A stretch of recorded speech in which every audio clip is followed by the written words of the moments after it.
Hello everyone and welcome to your WhatCulture Gaming News. My name is Jules Gill and I'm joined by the only man who, if he were a Microsoft application, I would describe him as excellent, Scott Tailford. Good, I see what you did there. One of the only good Microsoft applications. I don't know, Microsoft PowerPoint was pretty fun back in the day. little clip art stuff. But anyway. I was going to say, not at all what we're going to talk about. Well, it kind of is tangential because of the fact that we are talking about another fantastic Microsoft project that was just revealed last night at the Video Game Awards, and it is the Microsoft Series The Series X, all the different ways that they can put more X's into their name. Now this is the thing, if you were an adult and they were trying to buy the latest holiday toy, or in this case console, and you went there and you'd be like, I'd like an Xbox please, and the person says which one, you've now got the Xbox One, now the Xbox Series X, and now the Series X. Because obviously this was codenamed Project Scarlett, or the Xbox Scarlett, but now has been given the official title of the Series X, and we finally got a new look at the console. So what Scott and I are going to do today is break down what we know about it, what we can speculate about it, and also what games actually look like running on it. So Scott, let's hit you with some statistics. Sure. It's coming like a holiday next year, so this time next year we'll already probably have one in our hands. The size of it is the most interesting thing, which apparently it's as wide as an Xbox One controller and 3 times as tall, but by that I mean you take the front face of the controller and multiply that by 3. But that's still really small though. That's like, if we get our phones out, because they're only like slightly like bigger than that really, like it's 3 of them. It's 3 of that high. It's only that tall, and the way that it's designed as well, because it is like very like oblong style shape, it kind of reminds me of the monolith out of 2001: A Space Odyssey. Honestly, which maybe is what they're going for. I think so. I mean, they've had the whole the Xbox One, the one thing to end everything, the one device for your living room and whatever. It's very much like this weird space monolith, this space tablet that just sort of descends in and grants us amazing. But if we're looking at it just in terms of aesthetic value, like it is a beautiful looking console. Yeah. Like I quite like the way that they've decided to go upwards instead of like lengthways. Like you can apparently have it on its side. Yep. And I can hear the footsteps of Adam Cleary, who said before we're going to do this, what I've done, that's really full. What I've done, I've actually made I've had a bit, it's actually quite nice. What I've done is, I've put a bit of blackcurrant juice in it, and then filled it up with hot water, so it's like a hot toddy, but with buckfast. It's actually... He was shaking as he was doing it. It's actually really nice. You know when somebody drinks a little bit of the poison? It was our staff party last night, we're using this. Hello, sorry, I didn't see that. Could you slurped any more, sir? It's not bad. That's actually really... Scott, that's not bad. I'm not. Anyway, enjoy your game. Thank you very much. See ya.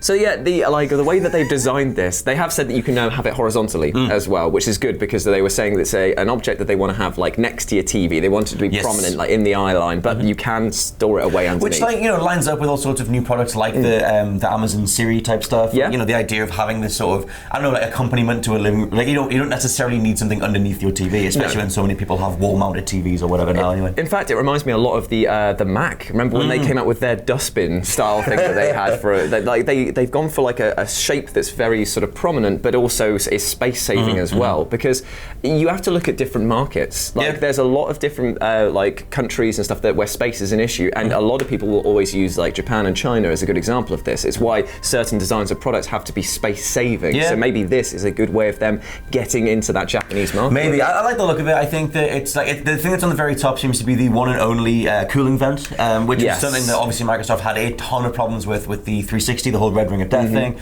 And then when they re-released the 360, it prioritized cooling, so I'm assuming that they've learned their lesson, and this must be the most economical way to do that. It's got like a nice green light at the moment, but if that is the only vent on there, then that might be a problem if you do have it sideways and put it in against something else, because obviously if it's got no airflow whatsoever. I'm sure that they will have worked out the details. I mean, this is the thing, like Microsoft have had a few snafus with their designs of their consoles. I mean, one need only look back at the original Xbox with the size of the controller, the Duke, I think it was called. I love the Duke. Now it's great, it's a great thing. But then it was obviously like with the 360, they had the Red Rings of Death as well, so I'm just hoping that they have learned lessons from that, because one of the biggest compliments that I can ever give this company is the fact that the Xbox controller, and I'm saying this as a primarily PS4 player, is the most perfect controller. It feels so good it's so to play on. Though. Yeah, but I like that. We can talk about the controller quickly because they've said that pretty much the approach to the new controller is one of refinement. So it keeps the same general sort of form factor, it keeps the same rumble triggers, and one of the things that they're adding is a dedicated share button, so you can just punch the button, same as on the PS4. Okay, that's very clever. Which makes way more sense. Because do you remember with the original Xbox, Xbox One, when it launched, they had this whole thing about like snapping.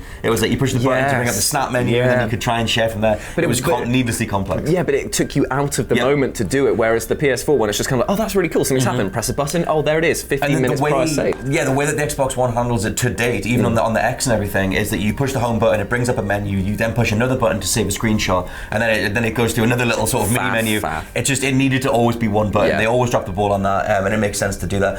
Gameplay we've seen as well. Hellblade 2 is one of the only games so far that is running on the new tech. According to Phil Spencer in an interview in GameSpot, saying the footage of Hellblade 2 is literally the new system. Can we just? I know we're talking about the Xbox Series X specs at the moment, but seriously, that game looks fantastic. And I'm just going to put out there that chanting thing. That's a slamming beat. That was like that trailer. I was literally just like, can I download the track for that, please? Because I thought that was really cool. Like, and her facial animations. Whew. Yeah, they must be bringing back Melissa Juergens again. I mean, she was one of their sort of like artists or something on the original game. Never acted before, and then did Hellblade. It's strange because if you know the way that the first game ends, didn't really leave much open for a sequel. Yeah, I was about to say I wouldn't spoil it, but it's just it's a very definitive end. I thought so. Also, we thought. But then again, with the context of this game in general, it does allow itself to being in multiple stories. It could be the same thing. Who knows? It could be representations of different things. Possible. So in terms of power, now this is when it gets all hardcore in terms of like teraflops and RAM and I'm going to switch off for this moment. And, I mean, I don't follow any of this stuff. I'm not a PCsman. But in terms of the power for this thing, it's going to be able to do 8K, so double the thing that's on the market right now. Oh, hello. And it's also going to do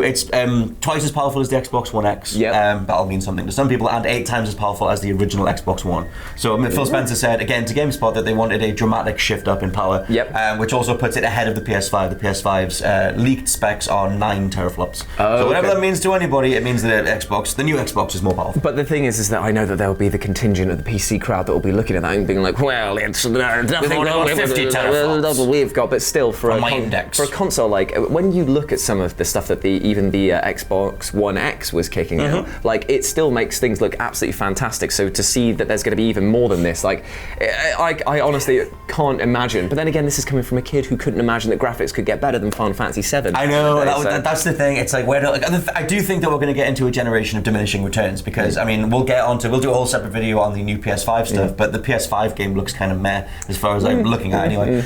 But this thing, I do think that you said the facial animation is incredible, the lighting is incredible. I mean they don't show that much, but if it is all running in engine, some of the cloth physics, the stuff in the background, they're like these like old tattered warships with their flags that are sort of like ripped in the wind and everything. Little things like that can really bring something to life. But that's what I really liked about the actual reveal trailer for the Series X as itself, because it had a nice like quote over the top about dreaming and about the possibilities of dreams, and then when it exploded, it wasn't focusing on stuff that was huge epic battles and scale and stuff. It was focusing on flowers, rock details, like particle physics, about water, and it was like, oh, so what they're doing here is they're really pushing hard that it's not the primarily thing, it's the world building. Yeah, it's not necessarily. And I'm like, that's something that they haven't pushed for a while. They pushed spectacle with the Xbox One X because they were like, oh, it's the biggest, baddest thing, and now it's just like, no, we're going to make worlds feel lived in. And yeah. One other thing as well in terms of like, something they tried with the Xbox One was all the cloud processing stuff. Yes. Which is barely mentioned in this, but Phil Spencer did make a point of saying that the new controller has these 2 modes built into it: auto low latency mode and dynamic latency input. I don't know what either of those. Me neither, but I'll tell you what they mean. I don't know specifically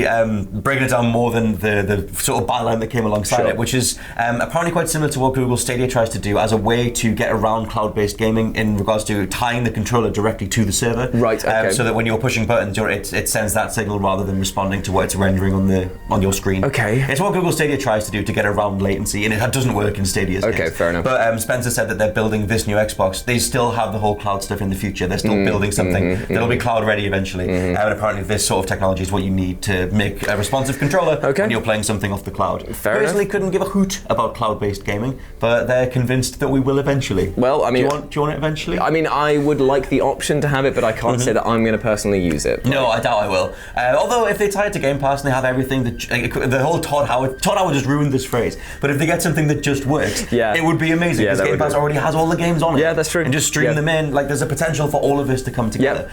For me, this is an incredibly strong showing. Like, looking at the PS5 stuff, I thought, like I said, it was pretty underwhelming. But this, I see the step up. I mean, that's only taking the Hellblade 2 stuff as an accurate representation of potential gameplay engines. That stuff looks gorgeous, and the new system, it makes me want one of these new systems, basically. Definitely. Which is kind of all they needed to do at this point, because the last generation was a big old wash. Well, the thing is that they came in, they've always had this clash, haven't they, with Sony and Microsoft, with who's going to get the jump on the other person. And, the PlayStation dropped the ball a few times before, but it overwon in the PS2 market, blah, blah, blah, blah. So now we're there, like, putting their best foot forward. It feels like it's really interesting to see Microsoft lead, not with a Halo or a first-party title that is a mega big bucks thing, but putting Hellblade out there as being like, this is representative of what we are. Small personal tales told on an epic and grand scale. And they're represents the devs that they bought as well. Like Ninja Theory are obviously one of their teams now. So they would have, on the dev side, they would have had help from some of their main engineers to make sure it looks gorgeous. It's incredibly clever. Like when you think about it, they haven't just shoved Master Chief up front and center and just said, look, here's another sort of big action shooter. In fact, actually, here is something completely different. You weren't expecting this, and it's come from a developer that's got some real credibility still in the industry. So very clever. Even the shot of the Chief is like from behind as he's just running forward, kind of harkens Halo 3, and then that's it. He shoots twice, left and right, and then it reveals that he's on a cliff. What was he shooting at? There's enemies in there. It wasn't. It was just a grunt down there. He was shooting like up here. The usual. Yeah. But that's all we got for now. But it's a pretty good roundup of details. And like I said, I think that, like you said, they've put a good foot forward going forward. But this time next year is when we'll actually have them in our hands. Yep. But I'm pretty excited. Me too. I think that this might be the reason for me to actually jump ship and actually get one. Potentially. Maybe. Well, only time will tell. But as we get more details, we'll be sure to share them with you, lovely, lovely people. We hope that you have a fantastic day, whatever you're getting up to. And if you want to follow us on the socials, you can do so at RetroJ with a 0 for myself and at /LPA9. You are damn right you can. I hope that you have a great day, and we'll speak to you soon when we come back for the PS5 news. Bye.